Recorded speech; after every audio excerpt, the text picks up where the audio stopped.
Tantor Audio, a division of Recorded Books, presents Resurrection, a LitRPG adventure by D.M. Hermakowski.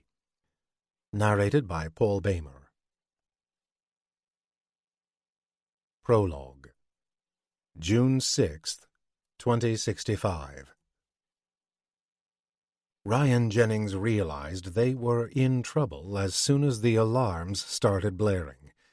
As the sudden whirring sirens engulfed them, his wife and son came to a dead stop just ahead of him. In a digitally rendered landscape where the grassy field and the blue sky looked utterly real, his family waited for his reaction. He glanced at the other families who, moments before, had been enjoying the day. They stood, frozen, shocked by the sudden turn of events. Ryan ran to his son Mike, who looked up at him, already disappointed. Mike had been anticipating this trip for months, celebrating his 16th birthday at Epiphany 16, the new state-of-the-art virtual game world. Ryan felt Olivia's hand close around his. "Honey, what is going on?" Before he could answer, the people around them bolted for the portal. Ryan threw aside his medieval sword and grabbed Mike's hand. "We have to get out of here, now!" His son's hand pulled away. Dad, it's nothing," Mike protested. "This is probably a gimmick. They want you to fall for it." Ryan shook his head furiously. "No. It was in the liability waiver they forced us to sign. If the alarms go off, we have to evacuate to the nearest portal immediately." Mike sagged. Ryan felt sorry for Mike, but he knew the situation was urgent. He had read every word of the liability waiver. It was a disgusting document that absolved Cloud9 systems of all damages. When he'd read about the sirens, Ryan had wanted to abandon their plans and head back to Boston, but Mike had been so stubborn about spending his weekend at Epiphany 16 that Ryan finally relented. He cursed himself for it now. A man collided with Mike, knocking him to the ground. Enraged, Ryan turned to scream at him. "No time for that," he thought. "Don't get distracted. Get them out of here." He picked up his son and held his arm, then reached for his wife, Olivia. "Lucky for us we didn't get too far into the realm," Ryan thought. "We're maybe 10 minutes away from the portal." He started running, pulling Olivia and Mike with him. "Ouch!" Olivia complained as he jerked her arm, but she raced along with him. "Get moving, Mike!" Ryan shouted. They sprinted through the tall grass as swarms of people fled past them, their eyes wild with fear. The alarms blaring overhead reminded Ryan of the nuclear test sirens he would hear as a kid. Where are the sirens coming from? He wondered. There were no speakers in sight, and yet the sound enveloped them. They were breathing heavily now. Sweat coated Ryan's skin. He glanced at Olivia. Her light brown hair clung to her damp skin. He concentrated on the portal ahead. Just another 100 yards, he estimated. The portal bounced in his vision as they ran. He saw people leaping through the portal like they were diving into a swimming pool. That's going to make for a hard land. Through his ringing ears, Ryan heard a loud, descending hum that sounded like a machine powering down. Then, abruptly, the sirens stopped and the realm turned black. A startled hush rippled through the darkness. Ryan waited for his eyes to adjust to the gloom, but they weren't adjusting. The realm was pitch black and as silent as a tomb. "I can't feel the ground," he realized suddenly. Ryan peered down and gasped. The green field was gone. They were floating in a desolate void. He noticed infinitesimal pinpricks of light, barely distinguishable, circling in the darkness. He turned to Olivia, but saw only her darkened, vague shape. Her blue eyes had transformed into black ovals. "Dad!" Mike cried, squeezing his hand. With dawning horror, Ryan realized he couldn't feel his wife's or son's skin anymore. What he felt in his hands was oily and cold. "Oh my God, have they shut the game down?" he thought. "They're not going to leave us in here, are they?" Cutting through the absence of sound were the cries of other families left behind, but Ryan couldn't see them in the darkness. On his right, he heard someone shriek. Ryan turned toward the sound, but his body remained stationary, hovering in the complete vacuum. More people were screaming now. Their desperate cries rose like a twisted chorus of human misery. "Baby, what's going on?" Olivia sobbed. Ryan gawked as black tears flowed from his wife's eyes. I don't... A new, ascending hum flooded their ears, rising in pitch and volume, surrounding them. Pixel by pixel, Ryan saw the virtual landscape take form again. The grass below him materialized in green hues, and the sky above him shone once more.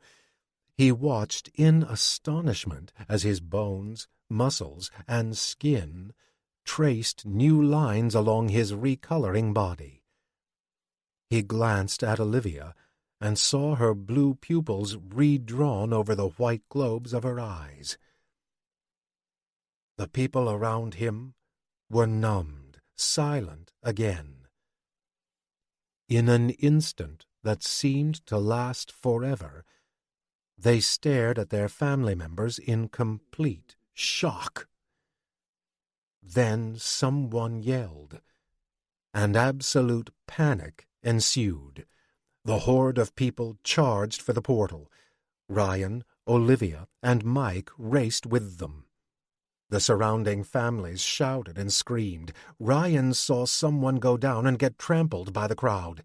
"Dear God," he begged, "please get us through this." As they ran toward their escape, the portal ahead of them blinked out of existence. Part 1. The Secret Deal. He who fights with monsters might take care lest he thereby become a monster.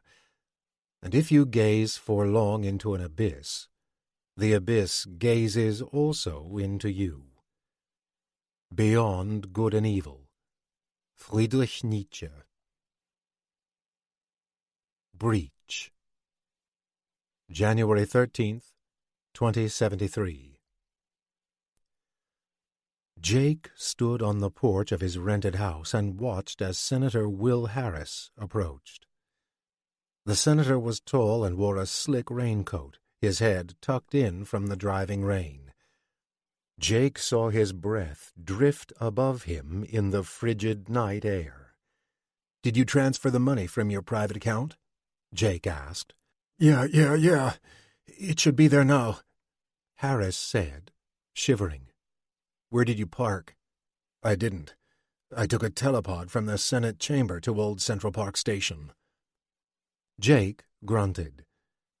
Telepods was short for teleportation pods. There were 5,000 in the U.S., and they could transfer you across the country in an instant.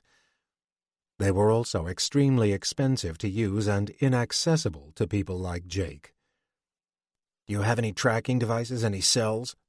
Jake asked. "Nothing." Jake guessed that the senator was in his early 50s. His gray hair was drenched because of the long walk from the park, yet he oddly looked out of place, grinning like he'd just won the lottery. "No one recognized you on the way?" Harris didn't reply. Instead, he gestured at the rain impatiently. "Okay. Come in, then." Jake led him to the rear entry door, and they started down the stairs to his basement. The purple glow from a single wall-mounted computer monitor was the room's only light source. Harris surveyed the room, unaccustomed to such humble surroundings. Equipment crowded the small space of the basement apartment. Computer racks, signal jammers, routers, and a pile of other hardware the senator didn't recognize. As the two men sat at a desk near the monitor, Jake picked up a wraparound ear device and fitted it onto his ear. He pulled 2 wires from it, each with a small pin on the end. Jake inserted the pins into the implants on the sides of his forehead. He grabbed a small gadget containing a QWERTY keypad from the desk. Jake stood and walked away from the senator. "Account number," he whispered into the mic attached to his earpiece. After punching a series of numbers into the QWERTY pad, he paused, then said, "Log out." "Okay, the funds are there," Jake said, returning to the desk. "We're good to go. Now strip." As Harris stripped to his shorts and socks, Jake used his earpiece to call Noel, his insider at Cloud9 Systems. Cloud9 dominated 95% of the global virtual game world market. That covered full immersion worlds where the player's entire body was converted and transferred to the game environment. It also included VRMMORPGs, an acronym for Virtual Reality, Massively Multiplayer Online Role-Playing Game, which allowed players to connect with a gaming world from their homes. Jake had worked at Cloud9 from the beginning, back when the company built the New York campus 15 years before. Previously, the only North American facilities had been in Boston, Toronto, and San Francisco.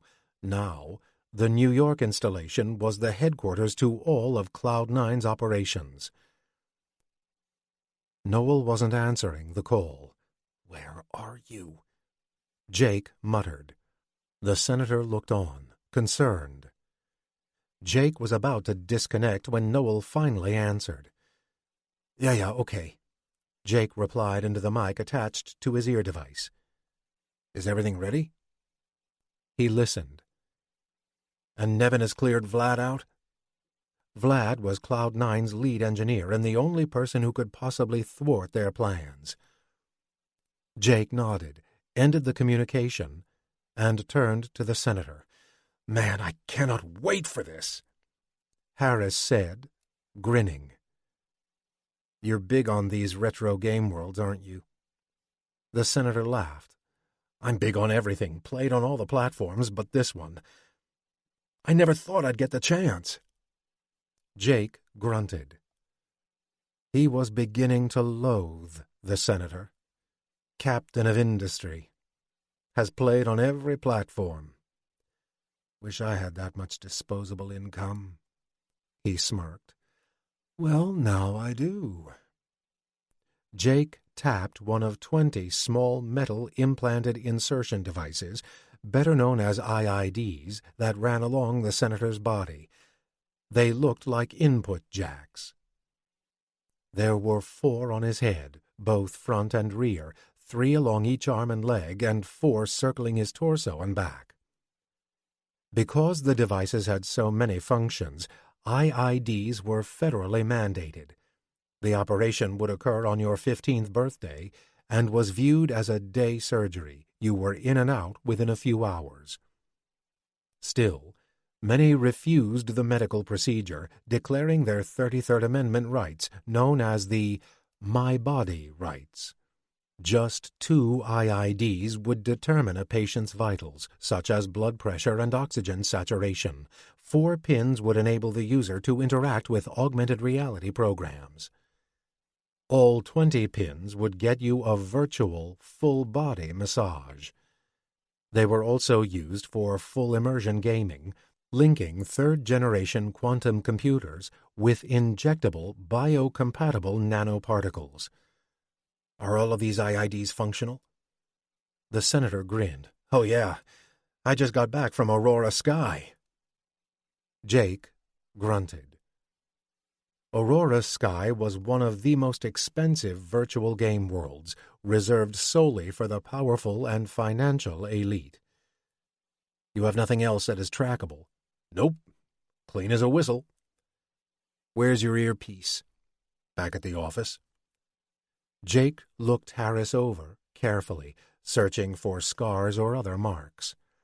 He grabbed a handheld scanner from the equipment rack and passed it over the senator's body. No beeps. Okay, Jake said. You can get dressed. When the senator was ready, Jake handed him a Cloud9 baseball cap. Would you mind wearing this? To keep people from spotting you. Harris laughed. I could have used this for a walk from the park. Still wearing his earpiece, Jake grabbed his hoodie, and they walked out into the pouring rain.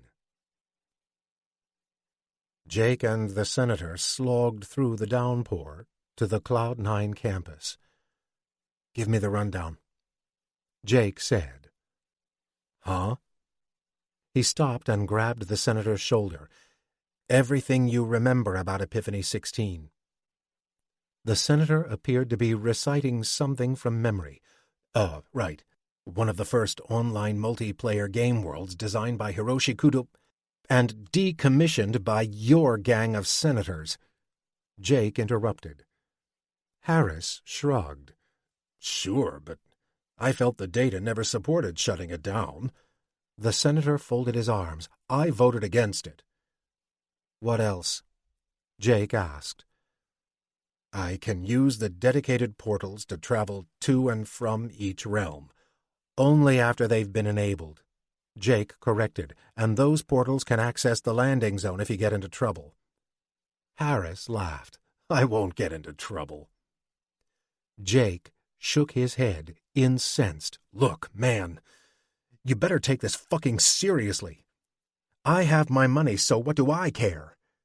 Once you're in there, it's up to you. No one is babysitting you. There's no way to track your movements, and there won't be a rescue if you do get into trouble. You wanted in and you got that, but if you're not back at the landing zone in 48 hours, we're leaving you there. Understood? The senator raised his hands. Raindrops bounced off his expensive leather gloves. Whoa there, Sparky. I'll be fine. And I'll follow your rules, no problem. Jake paused. Okay, let's go. He spun around and marched toward the campus. Jake knew Harris was wrong. The data clearly showed the aberrations which had started developing a decade ago. Congress was right to shut the project down and make it illegal. Now, 8 years later, he had no idea what it was like in there. Still, he would not turn away from the money. If the senator wanted to be a cowboy, that was on him. What's the most important thing to remember? Jake asked. Harris had no trouble recalling this one. There are no respawns. Dead is dead. It was 6 blocks from Jake's house to the campus. Cloud9's 7 high-rise office towers loomed over them like a monolith. As they walked, Jake saw a cat dart out from under a car and away from the overflowing sewers. It ran for the safety of a dirt pathway between the tenements. These buildings dated back to before the turn of the century. Jake thought it was a sad commentary that the jewel of the Cloud9 network, with its heated swimming pool and free gym membership, had been set up in such a dump of a neighborhood. They reached the rear access security door to Tower 1. Jake pounded on its flat metal surface. After a moment, the door opened to reveal a nervous, slightly pudgy technician. "Let us in, Noel. It ain't getting any warmer out here," Jake grumbled. Noel stepped back.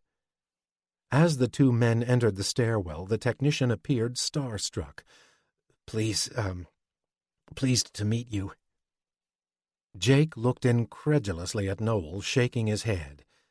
Harris just smiled. "Thanks," he replied. If we're done with the kumbaya moment, Jake grumbled, let's head up to 73. Both men stared at Jake for a long time, enough to make him feel uncomfortable. Then they turned and climbed the stairwell with Noel in the lead. Deep inside the dimly lit recesses of the 7th floor, the three men entered MCR 73. There were over 100 master control rooms throughout Tower 1. This room had an array of 40 TV screens that displayed security camera footage from a zombie virtual game world called Still Walking. In the center, one screen was black. Jake sat at the console in front of the screens and started typing code. Noel led the senator to a pod at the back of the room. The unit looked like a tanning bed without the cover. 20 wires were cradled around the pod's perimeter. Harris laughed. This is old school. Yeah, more like ancient school. Noel replied, but it's a necessity. You can't transfer to Epiphany 16 remotely. Noel glanced at the senator, troubled. Sir, you do remember why they shut Epiphany down, right? Yes. Harris replied impatiently. Glitches and mutations. That's right. I've never experienced Epiphany in operation, but I've seen videos of other systems breaking down, and it is not pretty. Harris looked at Noel apprehensively. Despite being an avid hunter with tons of gaming experience, the senator wondered whether he should continue with the trip. He understood there were risks, but knew this was his only chance to enter the fabled game world. His thoughts were interrupted when Jake called over from the console. Okay, it's almost 8 p.m. Let's get you on that pod. Behind Jake, the black screen in the center of the TV array was now showing Epiphany 16's landing zone. A large block of stone sat in the middle of that room. Floating above it was a luminescent, light blue orb. Harris removed his clothing and lay on the pod, shivering against the cold room. Sorry about the temperature, Noel said. You'll be wearing clothes and armor when you get to the other side. He started inserting the pins into the senator's IIDs. Make sure the connections are working. Harris joked. I don't want to leave a leg behind. Noel chuckled as he peeked at a monitor above the pod. You're all green. And, by the way, that's one urban myth that isn't true. Jake walked over from the console. Okay, I'm ready. How about you guys? Harris nodded. Noel gave Jake a thumbs up. All right, Mr. Senator, Jake said. Remain still. I'll count you in from 5. He walked back to the console and gave Noel and Harris one last glance, then started reading the countdown on his monitor. 5. Harris took a deep breath. 4. And peered up at Noel. 3. Stay safe out there, Noel whispered. 2. Harris closed his eyes. 1. An electrical buzzing noise filled the room, gaining in pitch. What followed was a rare sight for Noel, who'd never worked with the older models. Harris's body became translucent and desaturated, fluctuating only in shades of gray. Noel could see the surface of the pod behind him. Harris suddenly opened his eyes and stared at Noel. In that instant, Noel could see fear in the senator's eyes. Then the buzzing sound increased, culminating with a deafening crack. And Will Harris disappeared. A faint, burnt scent drifted up from the pod. Noel looked over at Jake, concerned. Don't worry about the smell, Jake said. We didn't burn the senator. That's just residual electrical gases. The single rerouted TV screen flickered behind him, displaying the Epiphany 16 landing zone. In the center of the screen, Harris bounced excitedly, waving his sword through the air. And he might be our next president. Jake quipped. Noel laughed. They both breathed a sigh of relief. All the pressure building up to the transfer was gone now, and they were rich. Noel planned on leaving Cloud9 to start a consulting firm with Jake. Meanwhile, Harris had made it over safely. He looked ecstatic as he barged through the door leading to the portal room. But it was the last time Jake or Noel ever saw the senator. While Jake terminated access to Epiphany 16, Noel meticulously arranged the wires back onto the pod. "Let's go for a dart." "Huh?" Noel said. "It's raining." "Not anymore, my friend," Jake replied. "Come on, an e-cigarette to celebrate. I've got your favorite, Merlot." "Did you bring your fave?" Jake laughed. "What my girlfriend smells like," he intoned, trying to sound sophisticated. Noel laughed this time and grinned. "You've twisted my arm." Jake grabbed his hoodie and they rushed out of the lab. As they proceeded down the stairs, Noel took the lead again. They made quick work of the 7th-floor descent, their sneakers squeaking and echoing throughout the empty stairwell. Noel heard Jake fidgeting behind him. "What in the world are you doing?" he asked. "Just preparing your wine, my friend," Jake replied. Noel reached the main floor first. He pushed the exterior door open and stepped out into the pouring rain. "Hey, I thought you said it stopped raining," Noel asked.